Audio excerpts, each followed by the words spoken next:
to correct an impression that was created that CRFFN regulates NPA. No.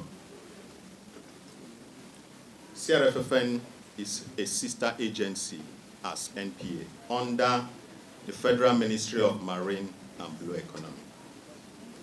Just like NIMASA, just like Shippers Council, just like NIWA and the rest. CRFFN is one among the agencies under Federal Ministry of Marine and Blue Economy. Having not been gotten right in the past, but this time around, we have no choice than to get it right, because it is out of the training that I received that I am what I am today in the industry. So what I'm assuring you and what I'm bringing to the table here is everything that I have learned to make me a professional practitioner in the industry.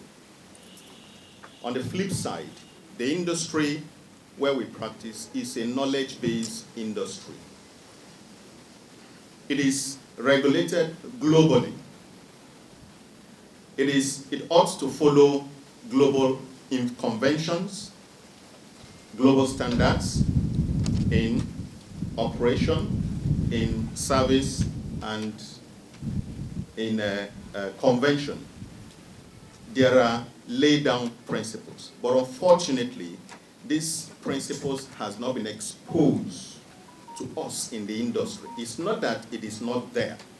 It's there, but we don't know why we have not been able to access it. But this time around, to God be the glory, we can access it now.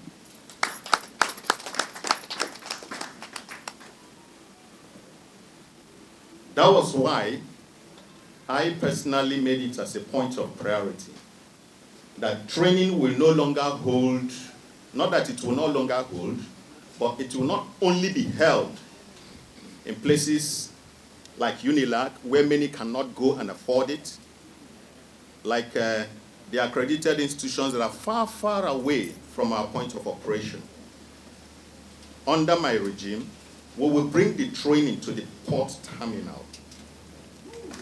Everybody who can make out time to participate should come in and participate. That is one. That way, I don't think anybody has any excuse. So if you don't know what the industry is all about anymore after the trainings, you're on your own. It's up to you. So that is what we are bringing on board. Apart from that, we're actually looking at the curriculum. I've been consulting all this while. There is no way we can get it right, okay, without consulting. I've been consulting both people in the industry, outside the industry, even overseas.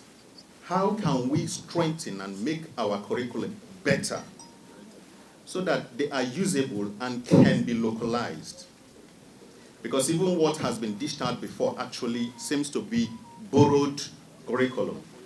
So this time around, we're going to localize it such that the training I'm bringing to the freight forwarders should be relevant to their practice.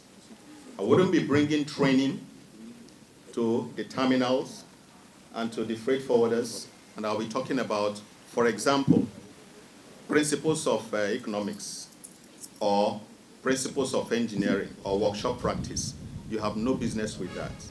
Rather, you should know what are international conventions that guide custom practice, custom regulations. What is the ideal steps in clearing and forwarding? Introduction to freight forwarding. How can you become a freight forwarder? What do you need to do in order for you to professionalize as a freight forwarder? All of this and more, we have taken notice of them, and those are things, the rudiments that we are bringing into the curriculum that we would use this time around, and everybody have to benefit from that. That is about capacity building. Beside that, it is a mandatory regulation in the Act that this exercise should be carried out by the agency. And as I speak with you, the Minister of Marine and Blue Economy is very much interested as to how many freight forwarders do we train annually. And the presidency is also interested in that, in capacity building. That was why he gave every ministry what they call the performance bond. Performance bond is like a KPI for assessing the performance of every ministry. And that trickled down to the agencies. And one of it is this capacity building. So it is infused as a priority agenda in our agency this time around. So the freight forwarding community will not lose out anymore.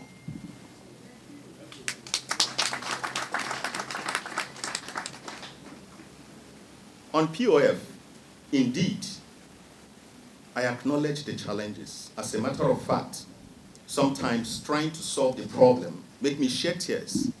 We are losing huge revenue in huge figures. Currently, it seems so because we are using third party for collection of POF.